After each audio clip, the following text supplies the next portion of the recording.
Good Friday morning, everyone. Welcome back to Weather on the Go, all your weather coverage. In today's weather forecast, I will be covering the Alberta Clipper system that will bring heavy snow from tonight through Sunday across the upper Midwest and the Great Lakes. Then that Arctic plunge takes over going into February here of 2023. And then after that, an interesting winter storm looms for next week, especially across the southern plains and the southeast with snow, ice, and thunderstorms all possible during that period.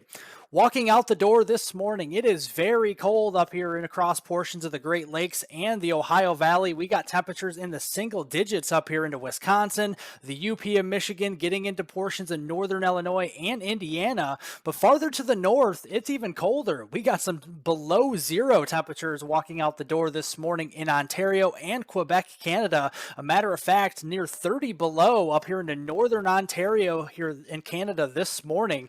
But as we move into this afternoon, especially across the lower 48, we're going to rebound, especially into Illinois, getting into Iowa, into Indiana. Temperatures will be warming into the middle and upper 30s out here, but with that deeper snowpack up across North and South Dakota and stretching east across portions of Minnesota and northern Wisconsin, these temperatures today will actually rise only into the teens and 20s out here across those areas. But snow-free farther south, we have temperatures rising well into the 50s and 60s down here across Oklahoma, Texas, Louisiana, and much of the Gulf Coast states this afternoon.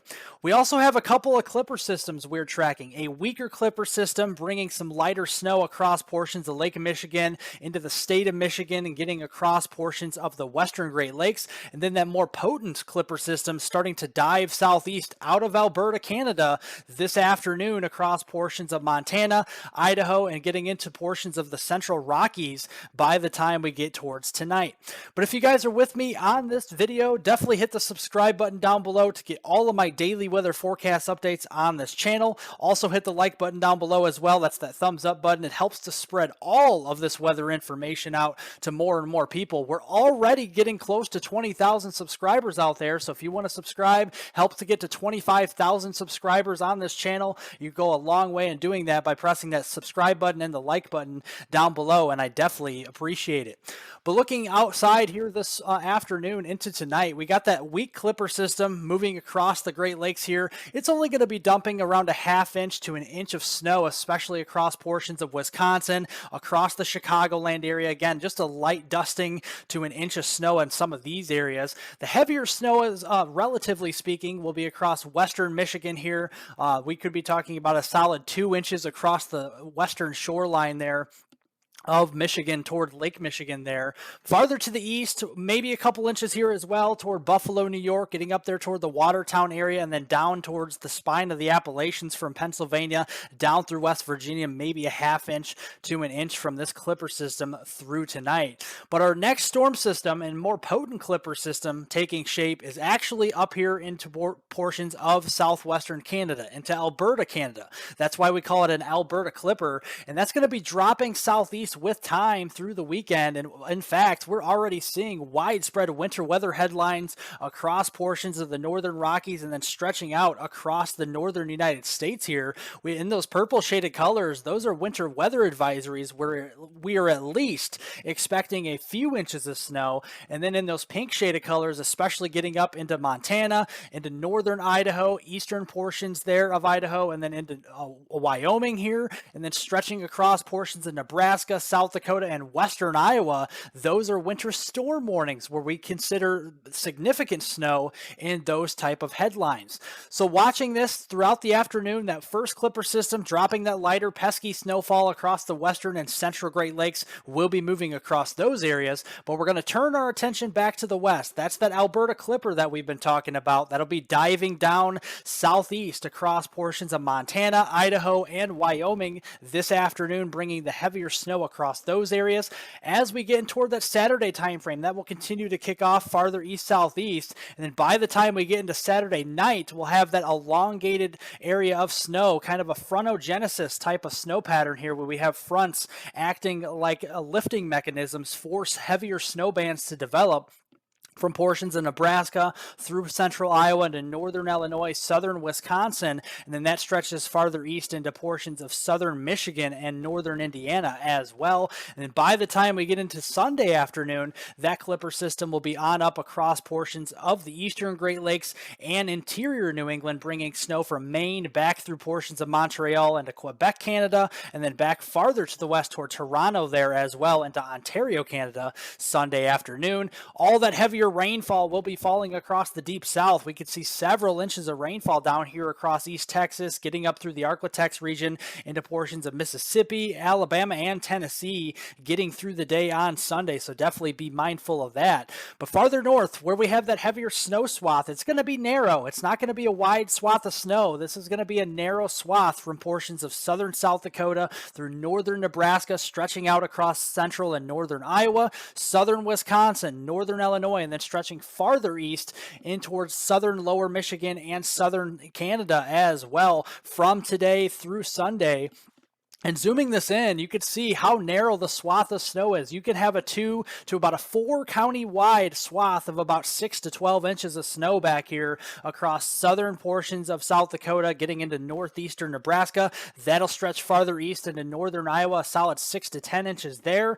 And then farther east, downstream into southern Wisconsin, northern Illinois, there's going to be a very sharp cutoff with that snowfall across these areas. We could be talking about a solid 6 to 8 inches here. And again, any wobble with this track will mean the difference between no snow and very heavy snow. So places like Chicago, at least on this model, shows 6 inches of snow, 7 inches up here into Milwaukee. But if this wobbles just a couple counties north or south, places like Milwaukee or Chicago could miss out on the snow. So we'll definitely have to be mindful of that. And that holds true farther to the east across Detroit as well. If this wobbles north or south, you could go from no snow to 6 or 7 inches by the time we get into that Saturday and Sunday time frame. And then farther off to the east here on Sunday, that will stretch across portions of southern Ontario, southern Quebec, Canada. Again, another sharp gradient here. If this wobbles north or south, we could be going from a dusting of snow up to 6, 7, 8 inches by the time we get through that Sunday time frame.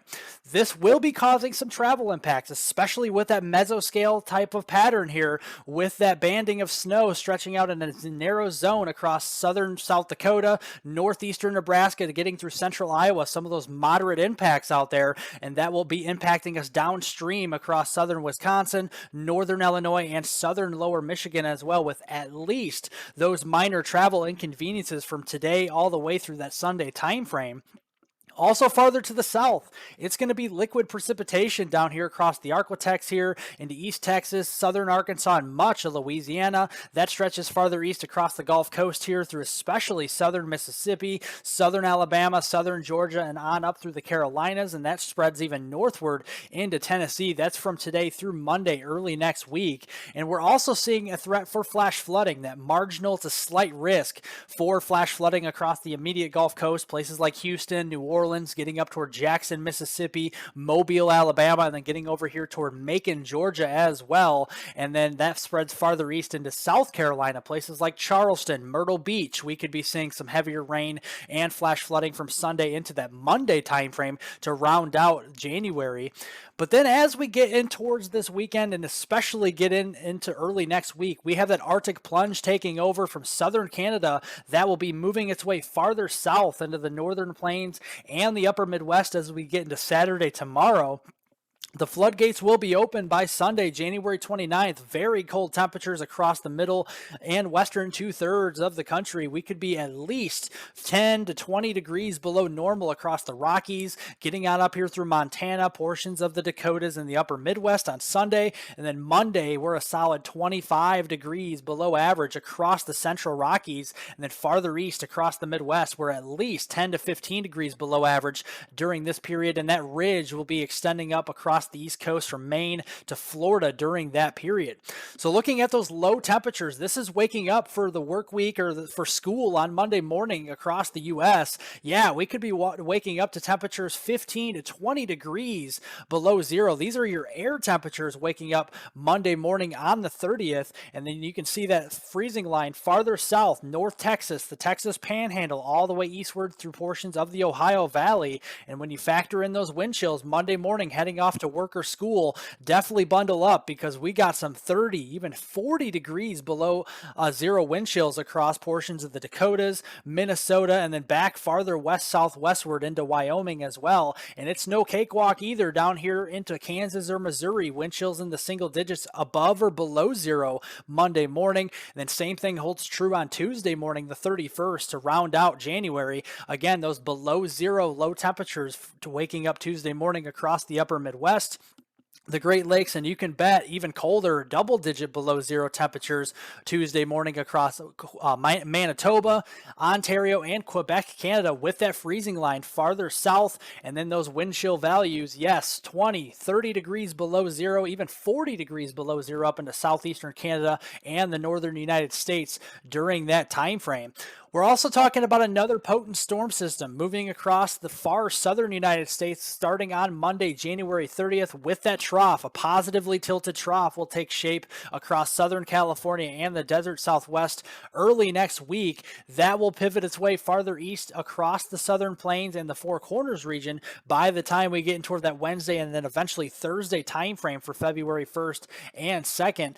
This initially won't be much of a big deal on Monday, mainly some higher elevation snows back here across the Rockies. But by the time we get into Tuesday, especially Tuesday afternoon and evening, we're going to have to watch out for some freezing rain and sleet. Yes, freezing rain and sleet to break out across northwest Texas, southern Oklahoma, maybe a shield of snow there toward the Tulsa region and north side of the Oklahoma City metro area. And then more freezing rain and sleet and even some mixture of rain and snow across portions of North Texas and northwest Texas here back toward Lubbock, Midland, Amarillo, and then getting in up here towards central Oklahoma into Oklahoma City. Definitely a rough go of it on Wednesday. And looking at the heavy rainfall amounts on the southeastern side of this low, we could be talking about some 1 to 3 inch rains from the Dallas-Fort Worth Metroplex on east towards Shreveport, getting up here towards Little Rock and northern portions of Mississippi. And that could be leading to some flash flood conditions across northern Louisiana, southern Arkansas, and then stretching eastward toward the Tennessee Valley from Tuesday into Wednesday. But we're also talking about those marginal temperatures out here that supports that wintry mix of sleet, freezing rain, and snow across these areas into northwest Texas and into Oklahoma. Just aloft, these are your low-level temperatures, about 1,000, 2,000 feet above the surface where we are. And you can see a warm nose aloft here in the temperature department is there, but at the surface, temperatures are in the mid and upper 20s, if not near freezing, especially west of the Dallas-Fort Worth Metroplex up here toward Wichita Falls, Amarillo, Lubbock, Midland, and then getting up here in toward Oklahoma City and Tulsa. Yeah, we're going to be seeing those below freezing temperatures come Wednesday morning, and that is concerning for sleet, freezing rain, or just all snow here. And the most concerning type by far would be the freezing rain, frozen precipitation that melts in warm air aloft, and then it falls as rain. But then with the ground that's in the, the surface temperatures at or below freezing, that could mean that the rain would be falling, but then refreezing on contact here with those surfaces, such as bridges, overpasses, and anything it can stick to on the surface. So that is concerning for some ice potential early to midweek next week, especially getting into central and northern Texas, and then extending up into the western Tennessee Valley. Again, don't take these amounts verbatim, but there definitely is a potential for a crippling ice storm across portions of northwest Texas into portions of North Texas, into portions of central and eastern Oklahoma, and then stretching out here over towards portions of the mid-Mississippi Valley throughout next week. And then there could be some snow as well on the far northwestern side of this low pressure system, especially getting up into northern Oklahoma, southeastern Kansas, and then stretching over into southern Missouri. We could be talking about a 1 to 2 or 3 inch snow amounts there by the time we get towards that Wednesday, February 1st time frame. But then by the time we get to late week, that system will continue to roll on east with more snow across portions back here into Oklahoma. But then some of the snow may be sneaking in across portions of Virginia, West Virginia, and Maryland as well, going into Thursday, February 2nd, all rain farther south into the Carolinas. And that will continue in a big way as we head into Friday, February 3rd. Looking at the rain amounts, yes, again, heavy rain from Macon, Georgia, eastward toward Charleston, Savannah, Georgia, getting in towards Myrtle Beach, into the Outer Banks banks of North Carolina there. We could be talking about 1 to 2 inch rainfall amounts there from Thursday into Friday. And then the snow amounts will be stretching across portions of Oklahoma, a few inches there, especially across the Oklahoma City metro area on up here towards Tulsa, Moore, Oklahoma, some of those areas. And then maybe a heavier swath of snow up here across portions of Virginia, West Virginia, maybe eastern Kentucky, and then getting into southern Maryland, maybe a stripe of a few to several inches of snow potentially as we head toward that late week time frame, places that haven't seen a lot of snow as we get towards that first week in February. But what about after that? Well, after we get through the first week in February, from February 9th through the 16th, this is the second and third week here in February, we're going to see a rebound in our temperatures here. The temperature department will be rebounding, and we'll see temperatures rising 10, 20 degrees above normal yet again across most of southern Canada and the lower 48 in the United States. We're also going to be seeing an active storm track during this period from the southern plains near the Red River here in Texas and Oklahoma, and then on up north and east through the Missouri and Ohio River valleys here from the February 9th through the 16th time frame. And that's where we could see those Texas hook type of low pressure systems with that golden path for heavy snow from eastern Kansas, northeastern Oklahoma on up through portions of Chicagoland, getting up into Milwaukee, Prairie du Chien, Wisconsin, Green Bay, and then on up here into the UP of Michigan and the state of Michigan.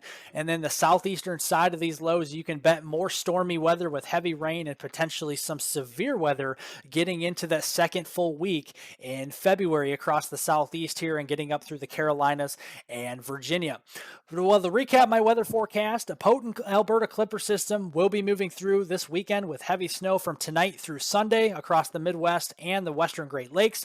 And then an Arctic plunge will begin February of 2023 across much of the United States, moving south out of Canada. And then an interesting winter storm takes shape next week with snow, ice, and storms possible, and maybe some severe weather as well across the deep south and the southeast getting through next week. Thank you guys so much for watching. I definitely appreciate it. Remember to like the video down below, give it a thumbs up, leave any comments, questions, and concerns below. I'll get to those later on today. Subscribe to the YouTube channel if you're new, and hit the notification bell to get all of my daily weather forecast updates on this channel. Have a great Friday, everybody. A great rest of your week, and I will see you all in the next video.